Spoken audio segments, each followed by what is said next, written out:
오늘은 이창호님의 사연입니다. 시작 전 무료로 하실 수 있는 구독과 좋아요를 눌러주시면 매일 새로운 감동 이야기를 가장 먼저 시청하실 수 있습니다. 사연 시작하겠습니다.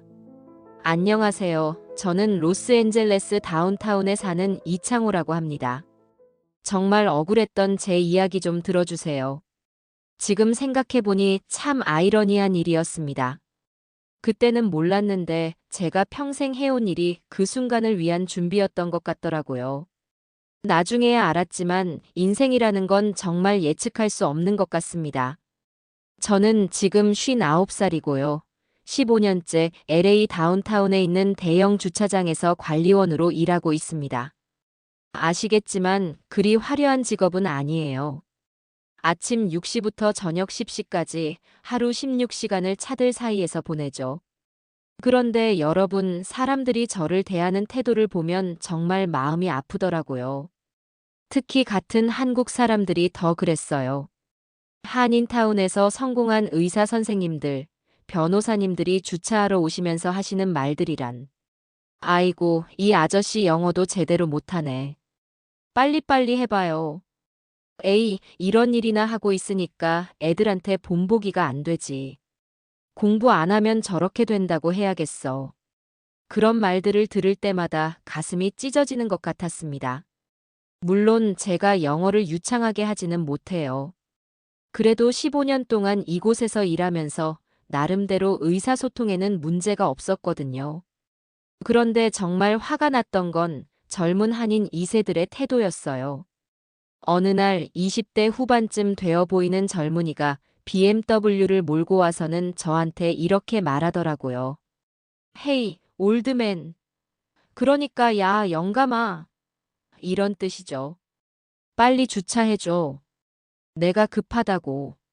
한국말로 대답했더니 비웃으면서 친구한테 영어로 이야기하는 거예요. 저 사람 좀 봐. 아마 학교도 제대로 안 다닌 것 같아. 그냥 막노동이나 하는 이민자일 거야. 라고 하더라고요. 그때 정말 화가 치밀어 올랐지만 참았습니다. 밥줄이 끊어질까 봐서요. 미국 사람들도 마찬가지였어요. 저를 그냥 파킹 가이, 그러니까 주차 담당자라고 부르면서 마치 투명인간 취급을 했죠. 건물에서 일하는 사람들은 제 이름조차 알려고 하지 않았어요. 15년 동안 매일 얼굴을 봤는데도 말이에요. 특히 기억에 남는 건 3년 전 겨울이었어요. 다운타운에 큰 눈이 내려서 길이 미끄러워졌는데 한 할머니가 주차장에서 넘어지셨거든요. 제가 급히 달려가서 부축해드리고 응급처치도 해드렸어요.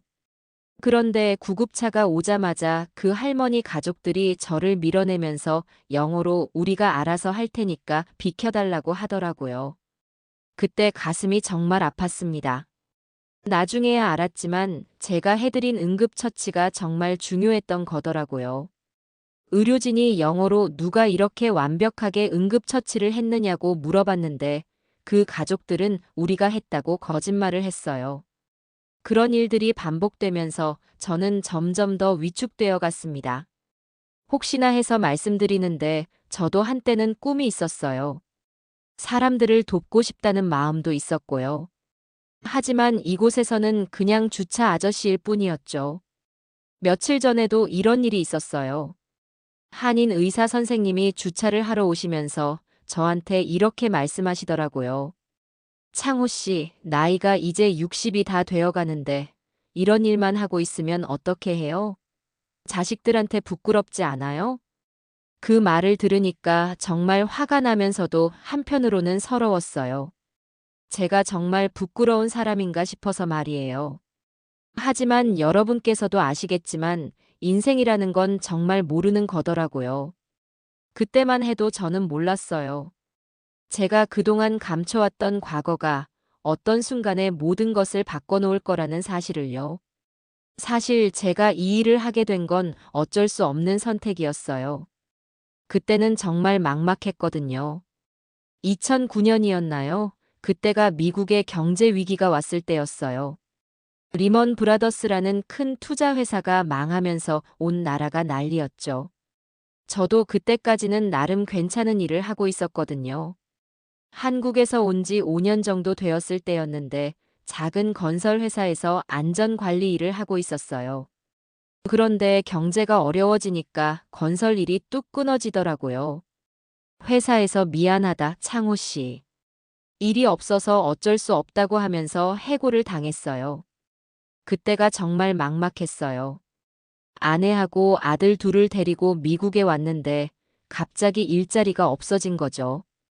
영어도 서툴고 미국 자격증도 없으니까 취업이 쉽지 않았어요. 몇 달 동안 이력서를 돌렸지만 번번이 거절당했어요. 면접을 봐도 경험이 부족하다, 영어가 아직 어렵다 이런 말만 들었죠. 그러다가 우연히 신문 광고를 보고 지원한 게 이 주차장 관리원 일이었어요. 면접 보러 갔을 때 매니저가 저를 위아래로 훑어보면서 영어로 경험이 있느냐고 물어보더라고요. 저는 건설 현장에서 안전 관리를 했다고 대답했어요. 그랬더니, 아, 그럼 위험한 상황도 잘 아시겠네요. 주차장에서도 사고가 종종 일어나거든요 라고 하면서 뽑아주었어요. 처음에는 임시직이었어요. 한 달, 두 달 연장하는 식으로요. 그런데 제가 일을 워낙 성실하게 하니까 매니저가 창호 씨는 정말 책임감이 강하다면서 정직원으로 만들어 주었어요. 하지만 월급은 정말 적었어요. 한 달에 2,200달러, 우리 돈으로 280만 원 정도였거든요. 그것도 하루 16시간씩 일해서 받는 돈이었어요. 그래도 가족을 먹여 살려야 하니까 참고 견뎠죠. 그런데 진짜 힘든 건 사람들의 시선이었어요. 특히 한국 사람들이 저를 볼 때마다 쯧쯧하는 표정을 짓는 게 너무 서러웠어요.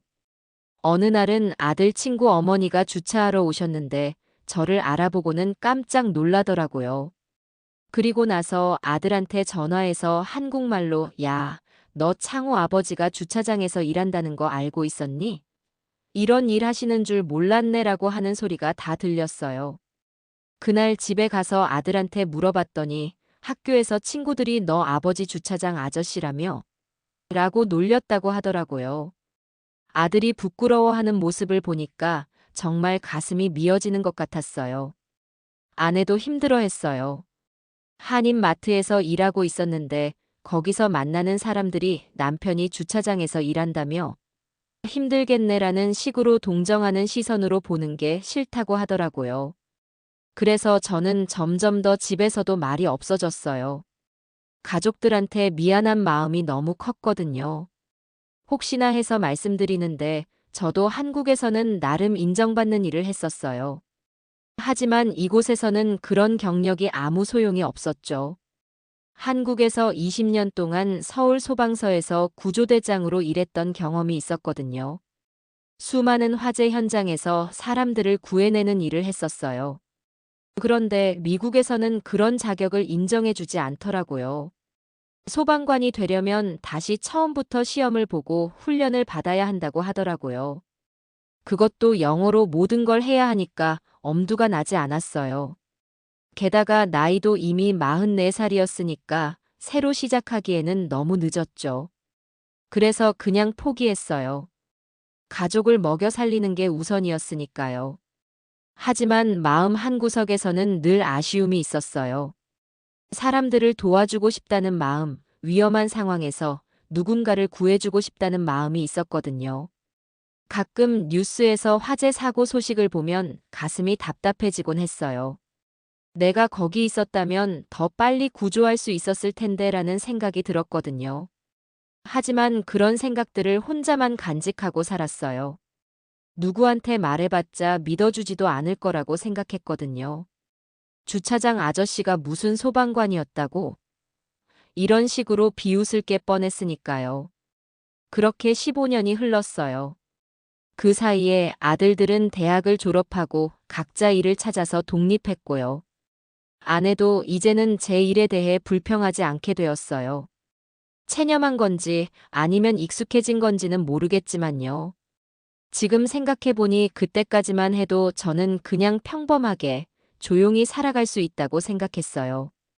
하지만 운명이라는 게 참 기묘한 것 같아요. 제가 그동안 숨겨왔던 과거가 세상에 드러날 날이 곧 다가오고 있었거든요. 운명의 날이 정말 갑자기 찾아왔어요. 2024년 11월 15일 화요일 오후 2시쯤이었나요? 평소와 다름없는 하루였는데 갑자기 모든 게 바뀌어 버렸어요. 그날도 저는 평상시처럼 주차장에서 일하고 있었어요. 점심시간이 지나고 나서 사람들이 하나둘씩 차를 빼러 오는 시간이었죠. 다운타운 한복판이라 그런지 항상 바쁜 편이었거든요. 그때 갑자기 건물 화재 경보가 울리기 시작했어요. B 마이너스 마이너스 마이너스 마이너스 마이너스 B 마이너스 마이너스 마이너스 마이너스 마이너스 하는 그 날카로운 소리가 지하 주차장까지 들려왔죠. 처음에는 그냥 화재 훈련인 줄 알았어요. 가끔 그런 훈련을 하거든요. 하지만 뭔가 이상했어요. 평소 훈련할 때와는 달리 경보 소리가 계속 울리고 있었고 위층에서 사람들이 뛰어다니는 소리가 들렸거든요. 그리고 어디선가 타는 냄새가 나기 시작했어요. 아, 이건 진짜구나. 제 경험으로는 확실했어요. 20년 동안 화재 현장을 다녔으니까 그 냄새만 맡아도 알 수 있었거든요. 전기 합선으로 인한 화재 냄새였어요. 그런데 문제는 지하 주차장에 있던 사람들이 상황을 제대로 파악하지 못하고 있다는 거였어요. 몇몇 사람들은 뭐지? 화재 훈련인가? 라고 하면서 여유롭게 이야기하고 있었고, 어떤 사람들은 아예 신경도 쓰지 않고 있었어요. 그때 위층에서 한 여자분이 비명을 지르며 계단으로 뛰어내려왔어요. 얼굴이 새하얗게 질려서는 떨리는 목소리로 외쳤어요. 불이야. 정말 불이 났어요. 15층에서 큰 불이 나고 있다고요. 그 순간 주차장에 있던 사람들이 일제히 소란스러워지기 시작했어요. 누군가는 어떻게 해야 하지? 라고 당황하고 있었고, 또 다른 사람은 엘리베이터 타고 올라가면 되잖아라고 말하고 있었어요. 하지만 저는 그 순간 소름이 돋았어요. 엘리베이터요? 화재 때 엘리베이터를 타다가는 정말 위험한 일이 벌어질 수 있거든요. 혹시나 해서 말씀드리는데 화재 시에는 절대로 엘리베이터를 사용하면 안 돼요. 정전이 되거나 연기가 차면 갇힐 수 있거든요. 그런데 사람들이 그걸 모르고 있었어요. 몇몇 분들이 벌써 엘리베이터 쪽으로 가고 있더라고요. 저는 급하게 뛰어가서 말렸어요. 잠깐만요. 엘리베이터 타시면 안 됩니다. 위험해요. 그런데 사람들이 저를 이상하게 바라보더라고요. 한 양복 입은 아저씨가 짜증스러운 표정으로 말했어요. 아니, 주차장 아저씨가 뭘 안다고 그래요? 우리가 알아서 할게요. 그때 정말 답답했어요. 저도 사람 목숨이 걸린 일인데 그냥 가만히 있을 수가 없었거든요. 하지만 어떻게 설명해야 할지 몰랐어요. 제가 소방관이었다고 말하면 믿어줄까요? 그런데 바로 그때 위층에서 더 큰 비명 소리가 들려왔어요. 그리고 연기가 계단 쪽으로 내려오기 시작했어요. 짙은 검은 연기였는데 보자마자 알았어요. 이건 정말 큰 화재라는 걸요. 사람들이 패닉 상태에 빠지기 시작했어요. 여기저기서 어떻게 해야 해? 우리 죽는 거 아니야? 이런 소리들이 들려왔어요. 특히 아이를 데리고 온 젊은 엄마가 울면서 우리 아이는 어떻게 해요? 라고 하는 모습을 보니까 가슴이 찢어지는 것 같았어요. 그때 저는 더 이상 참을 수가 없었어요. 사람들이 저를 어떻게 보든 상관없었어요. 지금은 생명이 가장 중요한 순간이었거든요. 제가 큰 소리로 외쳤어요. 여러분, 모두 제 말 좀 들어보세요. 지금 상황이 정말 위험해요. 그런데 사람들은 여전히 저를 무시하려고 했어요. 그 양복 입은 아저씨가 다시 말했어요. 아니, 당신이 뭘 안다고. 하지만 그때 갑자기 꽝 하는 큰 소리와 함께 정전이 되었어요. 지하 주차장이 순식간에 캄캄해졌죠. 비상등만 깜빡거리고 있었고 사람들의 비명소리가 더 커졌어요. 그리고 엘리베이터가 완전히 멈춰버렸어요. 엘리베이터 문 앞에 서 있던 사람들이 안 열려. 고장났어. 라고 소리치기 시작했어요. 바로 그 순간이었어요. 저는 더 이상 망설일 수 없었어요. 20년 동안의 경험이 온몸으로 되살아나는 걸 느꼈거든요. 이런 상황에서 어떻게 해야 하는지, 사람들을 어떻게 안전하게 대피시켜야 하는지 모든 게 머릿속에 떠올랐어요. 그때 저는 더 이상 주저할 수 없었어요. 사람들이 저를 믿든 안 믿든 지금은 행동해야 할 때였거든요. 먼저 제가 큰 소리로 외쳤어요. 여러분, 모두 저쪽 비상구로 가세요. 엘리베이터 근처에 있으면 안 됩니다. 그런데 암만 해도 사람들이 제 말을 듣지 않더라고요. 오히려 더 혼란스러워 하면서 주차장 아저씨가 뭘 안다고 지시하냐는 식으로 반응했어요. 그때 정말 절망적이었어요. 위층에서는 연기가 더 짙어지고 있었고 어디선가 쿵, 쿵 하는 무너지는 소리까지 들려왔거든요. 제 경험으로는 화재가 정말 빠르게 번지고 있다는 뜻이었어요. 그런데 바로 그때 계단에서 한 할아버지가 기침을 하면서 비틀거리며 내려오시더라고요. 연기를 너무 많이 마신 것 같았어요. 그분이 계단 중간에서 쓰러지려고 하시는 걸 보고 저는 반사적으로 뛰어갔어요. 할아버지, 괜찮으세요? 제가 할아버지를 부축해서 안전한 곳으로 옮기면서 빠르게 상태를 확인했어요. 맥박을 짚어보고 호흡을 체크하고 의식 상태를 살펴봤죠. 이런 건 소방서에서 수없이 했던 일이었거든요. 연기를 너무 많이 마셨네요. 일단 여기 앉으세요. 깊게 숨 쉬지 마시고 천천히 호흡하세요. 제가 할아버지한테 응급처치를 해드리는 모습을 본 사람들이 조금씩 놀라기 시작했어요. 특히 그 양복 입은 아저씨가 저 사람이 응급처치를 할 줄 아네. 라고 중얼거리더라고요. 그런데 상황은 더 악화되고 있었어요. 연기가 지하 1층까지 내려오기 시작한 거예요. 사람들이 기침을 하기 시작했고 아이들이 울음을 터뜨렸어요. 저는 그때 정말 초조했어요. 이런 식으로 가다가는 정말 큰 사고가 날 수 있었거든요. 화재 때 가장 무서운 건 불보다도 연기예요. 연기 때문에 질식해서 목숨을 잃는 경우가 훨씬 많거든요. 그래서 제가 다시 한번 큰 소리로 외쳤어요. 여러분, 정말 위험해요. 지금 당장 비상구로 대피해야 합니다. 연기가 계속 내려오고 있어요. 그런데 이번에는 조금 다른 반응이 나왔어요. 아까 할아버지를 도와드리는 모습을 본 사람들이 저 사람 말이 맞는 것 같은데? 라고 수군거리기 시작한 거예요. 특히 아이를 데리고 온 젊은 엄마가 저한테 다가와서 물어봤어요. 아저씨, 정말 어떻게 해야 해요? 너무 무서워요. 그때 제가 최대한 차분하게 설명해 드렸어요.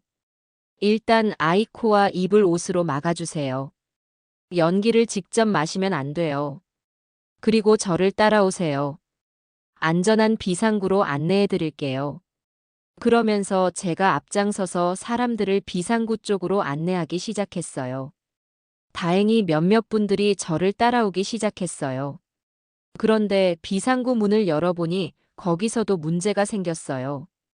비상구 계단에도 연기가 조금씩 들어오고 있었거든요.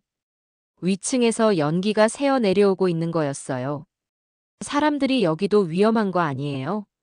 라고 불안해하기 시작했어요. 그때 제가 설명해 드렸어요. 괜찮아요. 이 정도 연기는 큰 문제 없어요. 중요한 건 위층으로 올라가지 말고 아래쪽으로만 가는 거예요. 지하 2층 비상구로 나가면 밖으로 나갈 수 있어요. 그런데 그때 한 아저씨가 의심스러운 표정으로 저한테 물어봤어요. 당신 정체가 뭐예요? 어떻게 이런 걸 이렇게 자세히 알아요? 평소에 그냥 주차장 관리만 하는 사람이잖아요. 그 질문을 받고 저는 잠시 망설였어요. 지금까지 15년 동안 숨겨왔던 이야기를 해야 하나 말아야 하나 고민이 되었거든요. 하지만 지금은 그런 걸 따질 때가 아니었어요. 사람 목숨이 걸린 일이었으니까요. 제가 한국에서 소방관을 했었어요. 20년 동안요. 그 말을 듣고 사람들이 깜짝 놀라더라고요. 뭐라고? 소방관. 아, 정말이에요? 이런 반응들이 나왔어요. 그 양복 입은 아저씨도 표정이 완전히 바뀌었어요. 그럼 이런 상황을 정말 잘 아시는 거네요? 네, 이런 화재 현장을 수백 번도 넘게 경험했어요. 지금 가장 중요한 건 안전하게 대피하는 거예요. 제가 안내해 드릴게요. 그때부터 사람들의 태도가 완전히 달라졌어요. 저를 믿고 따라오기 시작한 거예요. 아까까지 저를 무시하던 그 사람들이 아저씨가 앞장서 주세요라고 하더라고요. 하지만 정말 큰 문제가 하나 더 남아 있었어요. 아직도 위층에 갇혀 있는 사람들이 있다는 거였어요. 지하에 있던 사람들은 제가 안내해서 어느 정도 안전하게 대피시킬 수 있었지만 위층에는 어떤 상황인지 알 수가 없었거든요. 그때 저는 더 이상 망설일 수 없었어요. 위층에서 도와주세요. 살려주세요. 하는 비명소리가 계속 들려오고 있었거든요. 지하에 있던 사람들을 안전한 곳으로 대피시킨 후에 저는 다시 건물 안으로 들어가려고 했어요. 그런데 사람들이 저를 말리더라고요. 아저씨, 너무 위험해요. 소방서에서 올 때까지 기다려야죠. 그 양복 입은 아저씨가 걱정스러운 표정으로 말했어요. 아까까지 저를 무시하던 분이 이제는 제 안전을 걱정해 주시더라고요. 하지만 저는 고개를 저었어요. 소방차가 오려면 최소 10분은 더 걸릴 거예요. 다운타운 교통이 얼마나 복잡한지 아시잖아요. 그 시간이면 위층에 있는 분들이 정말 위험해져요. 그때 제가 주변을 둘러보니까 건물 관리사무소에 비치되어 있던 간단한 소방 장비들이 보였어요. 휴대용 소화기, 방연 마스크, 손전등 같은 것들이요. 잠깐만요.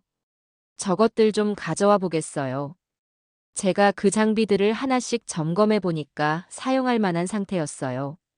방연 마스크는 연기를 어느 정도 막아줄 수 있었고, 손전등도 제대로 작동했어요. 그런데 문제는 제가 혼자서는 모든 사람을 구하기 어렵다는 거였어요. 위층이 몇 층인지도 모르겠고, 얼마나 많은 사람들이 갇혀 있는지도 확실하지 않았거든요. 그때 젊은 남자 한 분이 저한테 다가왔어요. 아저씨, 저도 도와드릴게요. 저 체력은 좋거든요. 그분은 30대 초반쯤 되어 보였는데 운동을 많이 하신 것 같았어요. 그래서 제가 물어봤어요. 정말 괜찮겠어요? 위험할 수 있어요. 네, 사람 목숨이 걸린 일인데 가만히 있을 수는 없죠. 아저씨가 전문가니까 저는 아저씨 지시에 따르겠어요. 그래서 우리 둘이 함께 건물 안으로 들어가기로 했어요. 다른 사람들은 밖에서 소방차가 오기를 기다리고 있기로 하고요. 건물 안으로 들어가니까 상황이 정말 심각했어요. 1층 로비는 연기로 자욱했고 곳곳에서 따지직하는 전기 타는 소리가 났어요. 15층에서 시작된 불이 이미 아래층으로 번지고 있는 것 같았어요. 제가 그 젊은이한테 설명해 드렸어요. 지금부터 제가 하는 대로 따라하세요. 절대 뛰지 마시고 가능하면 낮은 자세로 이동해야 해요. 연기는 위로 올라가거든요. 우리는 비상계단을 통해서 천천히 위로 올라가기 시작했어요. 각 층마다 문을 열어보면서 사람이 있는지 확인했어요. 2층, 3층은 다행히 대부분 대피한 상태였어요. 하지만 5층에 올라가니까 복도 끝에서 누군가 도와주세요. 라고 외치는 소리가 들렸어요. 저기에요. 사람이 있어요. 그 젊은이가 흥분해서 뛰어가려고 하는데 제가 급히 붙잡았어요. 잠깐. 천천히 가야 해요. 바닥이 뜨거울 수 있어요. 손으로 바닥을 만져보니까 정말 뜨거웠어요. 아래층에서 열이 올라오고 있는 거였어요.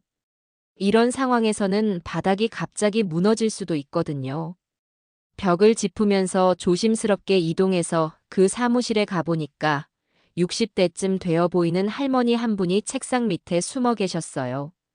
너무 무서워서 움직이지 못하고 계신 것 같았어요. 할머니 괜찮아요. 저희가 구하러 왔어요. 제가 최대한 차분한 목소리로 말씀드렸어요. 이런 상황에서는 구조받는 사람을 안심시키는 게 가장 중요하거든요. 정말, 정말 안전해요? 할머니가 떨리는 목소리로 물어보셨어요. 네, 안전해요. 제가 소방관 출신이에요. 지금 안전하게 밖으로 모셔다 드릴게요. 할머니를 부축해서 계단으로 안내하는데 그때 위층에서 또 다른 소리가 들렸어요. 여기도 사람 있어요. 하는 소리였어요. 그 젊은이가 저한테 물어봤어요. 아저씨, 할머니는 제가 모시고 내려갈게요. 아저씨는 위층에 가서 다른 분들 구해주세요. 하지만 저는 고개를 저었어요. 안 돼요. 혼자 가면 위험해요. 우리가 함께 할머니를 모시고 내려간 다음에 다시 함께 올라가야 해요. 소방서에서 배운 철칙이 있거든요. 구조 작업할 때는 절대 혼자 행동하면 안 된다는 거예요. 서로를 보호해주면서 움직여야 해요. 할머니를 안전하게 1층까지 모셔다 드린 다음에 우리는 다시 위층으로 올라갔어요. 이번에는 8층에서 목소리가 들렸어요. 올라가 보니까 젊은 직장인 남자 2명이 사무실에 갇혀 있었어요. 문이 뒤틀어져서 열리지 않는 상황이었어요. 잠깐만요. 금방 문 열어드릴게요. 제가 문을 자세히 살펴보니까 열 때문에 문틀이 변형된 것 같았어요. 이런 경우에는 특별한 방법이 있거든요. 물을 구해올 수 있어요? 그 젊은이가 네. 하고 대답하더니 어디선가 물병을 가져왔어요. 제가 그 물을 문틀에 부어서 온도를 낮춘 다음에 특정 부분에 압력을 가하니까 문이 열렸어요. 와, 어떻게 하신 거예요? 갇혀있던 직장인들이 놀라면서 물어봤어요. 소방서에서 배운 기술이에요. 자, 빨리 나가시죠. 그렇게 해서 또 2명을 구했어요. 하지만 아직도 위층에서 소리가 들렸어요. 우리는 계속 올라가야 했어요. 그런데 12층까지 올라갔을 때 정말 위험한 상황이 벌어졌어요. 갑자기 천장에서 우르르 하는 소리가 나더니 천장 일부가 무너져 내렸어요. 그 젊은이가 깜짝 놀라서 아저씨 하고 소리쳤어요. 다행히 우리는 다치지 않았지만 상황이 정말 심각해지고 있다는 걸 느꼈어요. 이제 정말 위험해지고 있어요. 그래도 계속 가겠어요? 제가 그 젊은이한테 물어봤어요. 솔직히 말하면 저도 무서웠거든요. 하지만 아직도 위층에 사람들이 있다면 포기할 수는 없었어요. 네, 끝까지 가봐요. 그 젊은이의 대답을 듣고 저는 정말 감동받았어요. 이 사람도 정말 용감한 분이구나 싶었거든요.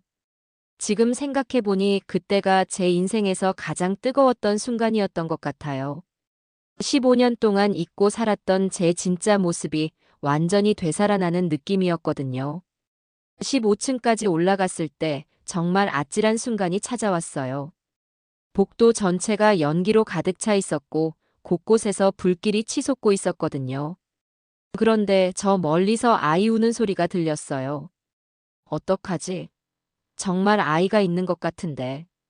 그 젊은이가 불안한 목소리로 말했어요. 저도 가슴이 철렁했어요. 아이가 있다면 정말 빨리 구해야 했거든요. 조심스럽게 가봅시다. 바닥 온도를 계속 확인하면서요. 우리는 벽을 짚으면서 천천히 이동했어요. 그런데 복도 중간쯤에서 바닥이 이상하게 푹신한 느낌이 들더라고요. 제 경험으로는 이건 정말 위험한 신호였어요. 잠깐, 여기 바닥이 약해진 것 같아요. 다른 길로 가야 해요. 하지만 다른 길이 없었어요. 아이 울음소리는 저 끝에 있는 사무실에서 나고 있었는데 그 길로 가려면 이 약해진 바닥을 지나가야 했거든요. 그때 제가 옛날 소방서에서 배운 기술을 써야 했어요. 몸무게를 분산시키면서 이동하는 방법이요. 제가 먼저 가볼게요. 만약 바닥이 무너지면 저 혼자만 떨어지게 하려고요. 아니에요. 그러면 너무 위험해요. 그 젊은이가 저를 말렸지만 저는 이미 마음을 정했어요. 몸을 최대한 넓게 펼쳐서 무게를 분산시키면서 기어가기 시작했어요. 드르륵, 드르륵. 바닥에서 이상한 소리가 났지만 다행히 무너지지는 않았어요. 그렇게 해서 사무실에 도착했는데 정말 놀라운 광경이 펼쳐져 있었어요. 30대 초반으로 보이는 젊은 엄마가 3살쯤 되어 보이는 아이를 꼭 안고 책상 밑에 숨어 있었어요. 그런데 엄마가 연기를 너무 많이 마셔서 의식이 거의 없는 상태였어요. 아가씨, 괜찮아요? 제가 불러봤지만 반응이 거의 없었어요. 아이만 계속 엄마, 엄마 하면서 울고 있었어요. 이런 상황에서는 정말 빨리 응급처치를 해야 했어요. 제가 그 엄마의 맥을 짚어보니까 맥박이 너무 빨랐어요. 연기 중독 증상이었어요. 이럴 때는 신선한 공기를 마시게 해주는 게 가장 중요하거든요. 여기 창문을 열 수 있나요?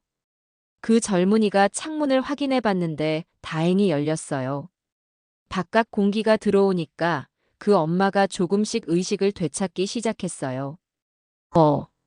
어디에요? 우리 아이는? 괜찮아요. 아이도 안전해요.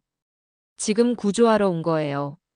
하지만 문제는 이 상황에서 어떻게 그 엄마와 아이를 안전하게 밖으로 데리고 나가느냐는 거였어요. 엄마는 아직 제대로 걷기 어려운 상태였고 아이는 너무 무서워서 계속 울고 있었거든요. 그때 제가 20년 동안의 경험을 총동원해야 했어요. 잠깐만요. 제가 업어드릴게요.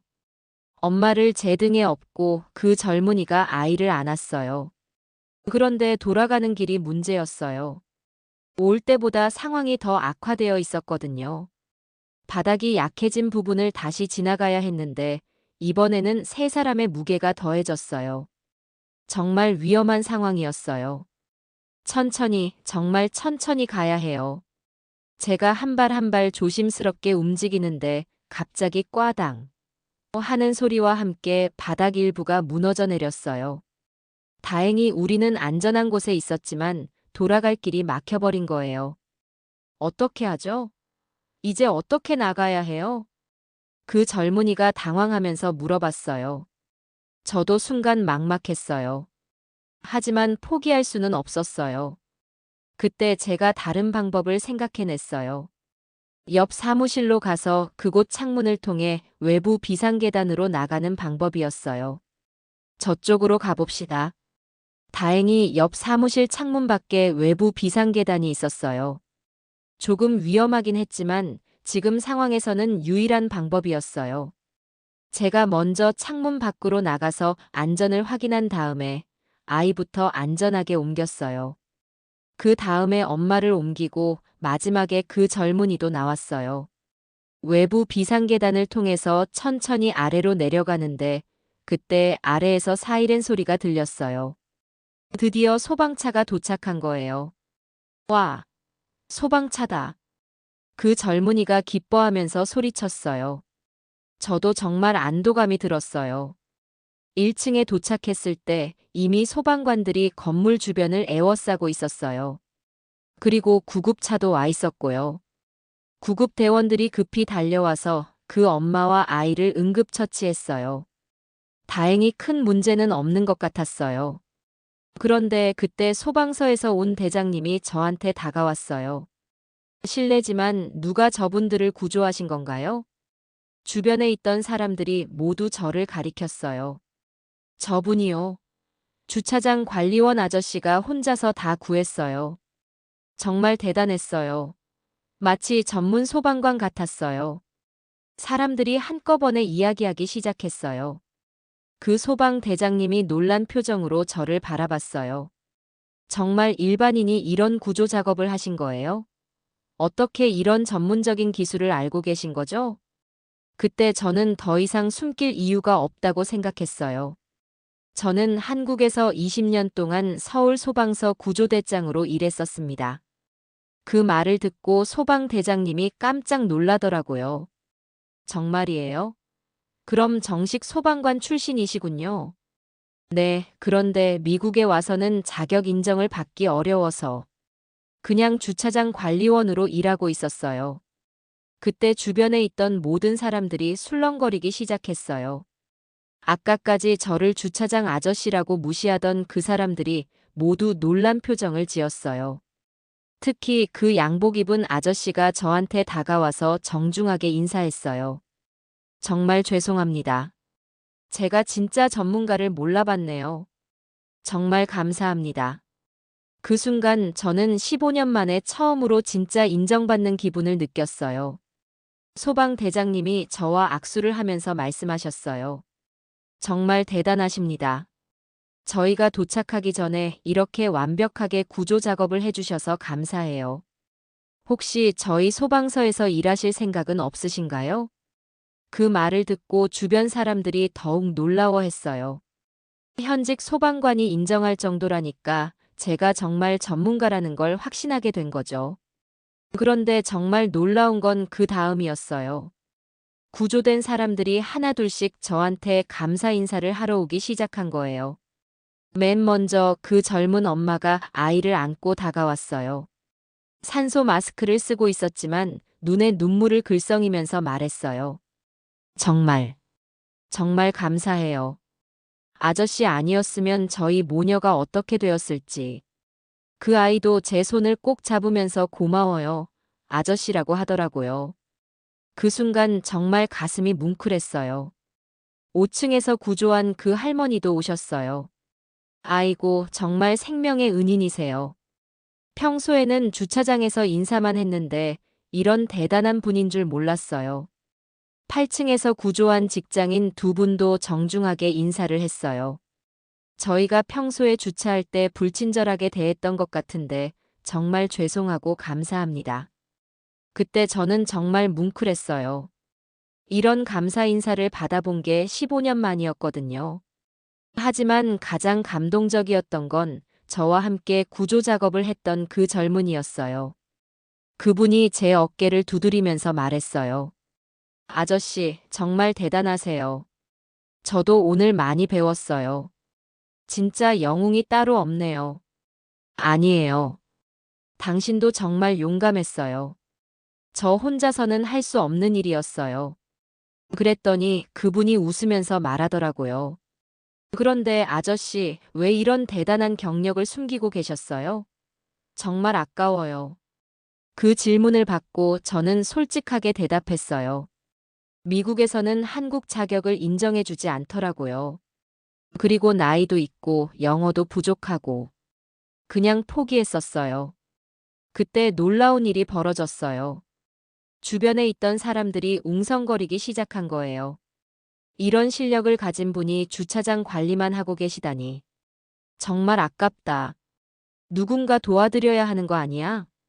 특히 아까 저를 무시했던 그 양복 입은 아저씨가 앞으로 나서서 말했어요. 저는 LA 시청에서 일하는 공무원입니다. 이런 일이 있었다는 걸 꼭 보고하겠어요. 이런 능력을 가진 분이 제대로 인정받지 못하는 건 말이 안 되죠. 그리고 구조된 사람들 중에 변호사라고 하시는 분도 계셨어요. 저는 이민 관련 법무를 전문으로 하는 변호사예요. 한국 소방관 경력을 미국에서 인정받을 수 있는 방법을 찾아보겠어요. 무료로 도와드릴게요.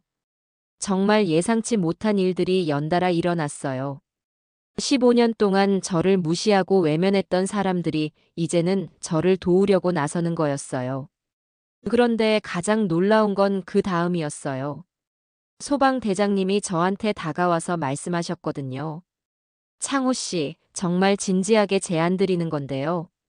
저희 소방서에서 특별 고문으로 일해 주실 수 있을까요? 물론 정식 절차를 거쳐야 하지만 오늘 보여주신 실력이면 충분히 가능할 것 같아요. 정말, 정말 그런 게 가능한가요? 네, 특별한 경험과 능력을 가진 분들을 위한 특례 제도가 있어요. 오늘 일을 보고서로 작성해서 본부에 보고하겠어요. 그때 제 머릿속이 하얗게 되었어요.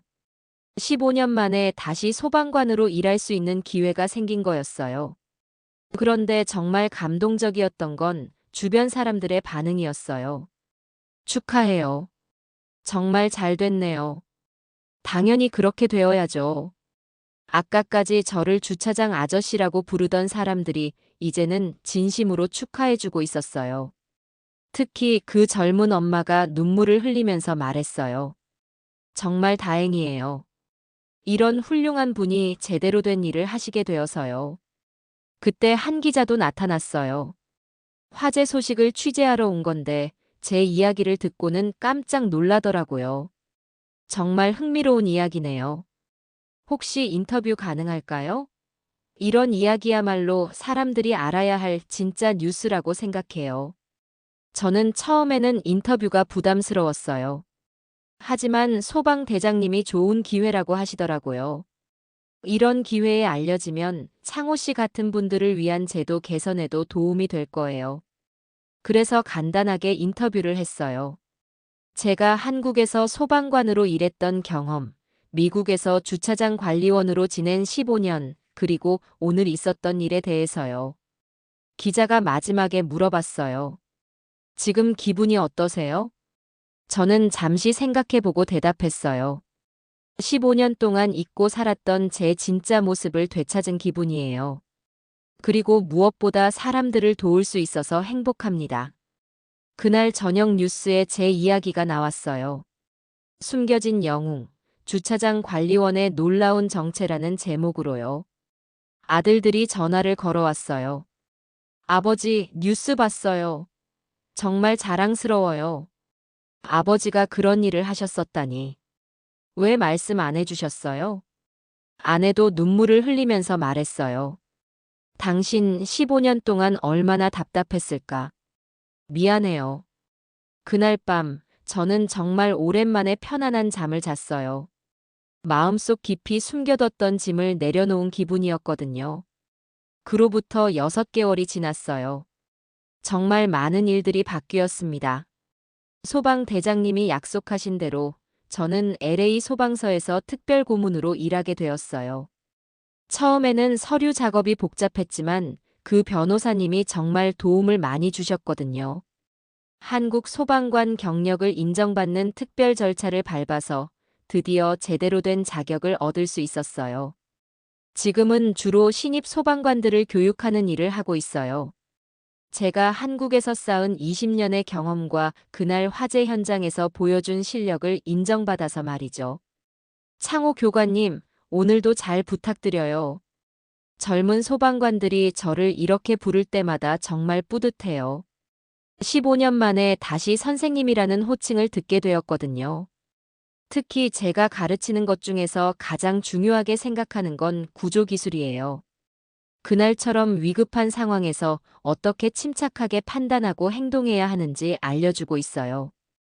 여러분, 화재 현장에서 가장 중요한 건 무엇일까요? 생명을 구하는 것입니다. 맞아요. 하지만 그보다 더 중요한 건 무엇인지 아세요? 바로 자신의 안전을 먼저 지키는 거예요. 자신이 다치면 다른 사람을 구할 수 없거든요. 제가 그날 화재 현장에서 배운 가장 큰 교훈이에요. 혼자서는 할 수 없는 일이라는 것, 그리고 팀워크가 얼마나 중요한지를 깨달았거든요.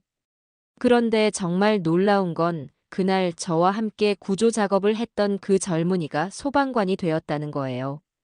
제 이야기에 감동받아서 소방관 시험을 봤다고 하더라고요. 교관님 덕분에 제 인생이 바뀌었어요. 정말 감사해요. 그 친구가 이렇게 말할 때마다 가슴이 뭉클해요. 제가 누군가에게 좋은 영향을 줄 수 있다는 게 얼마나 의미 있는 일인지 새삼 느끼게 되거든요. 주차장에서도 분위기가 완전히 바뀌었어요. 이제는 제가 소방서에서 일하는 날이 아닐 때만 가끔 도와주는 정도인데 사람들의 태도가 180도 달라졌어요. 창호 교관님, 안녕하세요. 오늘도 수고 많으세요. 예전에 저를 무시하던 그 사람들이 이제는 정중하게 인사해요. 특히 그 양복 입은 아저씨는 만날 때마다 그날 일을 잊을 수 없다면서 감사 인사를 하세요. 하지만 저는 그분들을 원망하지 않아요. 사람들이 겉모습만 보고 판단하는 건 어쩔 수 없는 일이니까요. 중요한 건 진짜 위급한 순간에 서로를 도울 수 있느냐는 거죠. 아들들도 정말 자랑스러워해요. 친구들한테 우리 아버지는 영웅이라고 자랑한다고 하더라고요. 15년 동안 아버지를 부끄러워했던 것과는 정반대가 된 거죠. 아버지, 정말 죄송했어요. 그동안 아버지를 제대로 몰라봤어요. 큰아들이 이렇게 말할 때 저는 괜찮다고 했어요. 아이들이 부모를 이해하는 데는 시간이 필요한 법이니까요. 아내도 많이 달라졌어요.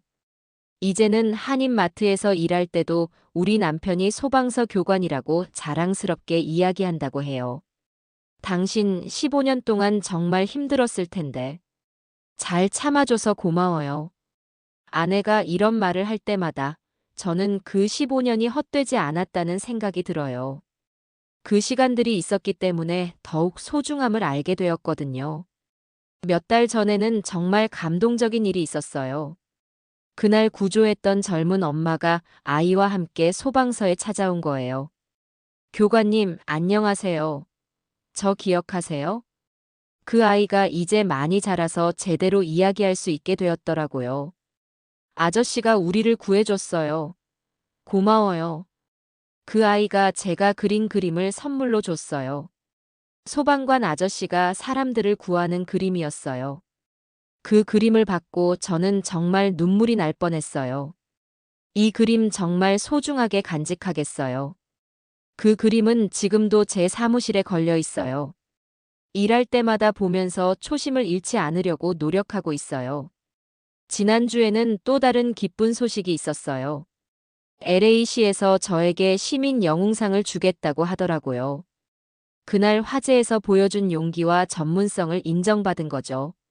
시상식 날 시장님이 직접 상을 주시면서 말씀하셨어요. 창호 씨 같은 분이 있어서 우리 도시가 더욱 안전해집니다. 정말 감사합니다.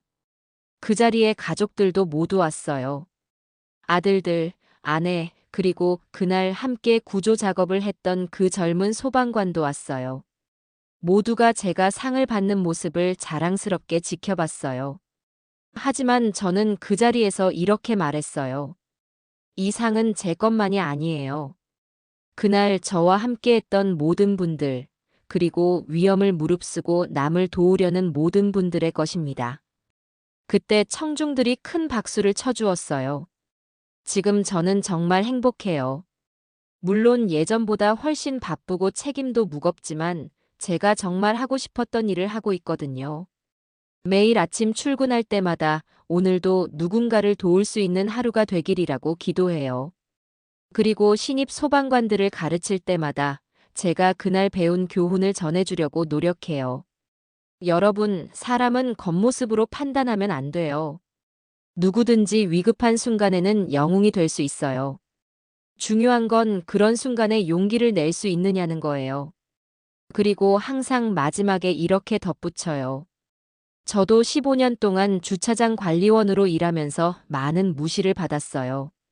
하지만 그 시간이 있었기 때문에 더욱 겸손해질 수 있었고, 진짜 중요한 게 무엇인지 깨달을 수 있었어요.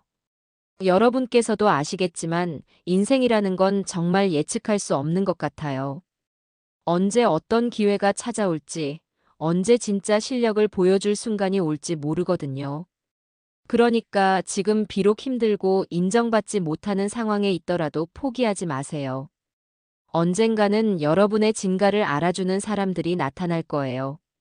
그리고 가장 중요한 건 다른 사람을 도우려는 마음을 잃지 않는 거예요. 제가 그날 화재 현장에서 행동할 수 있었던 건도 결국은 사람을 구하고 싶다는 마음 때문이었거든요.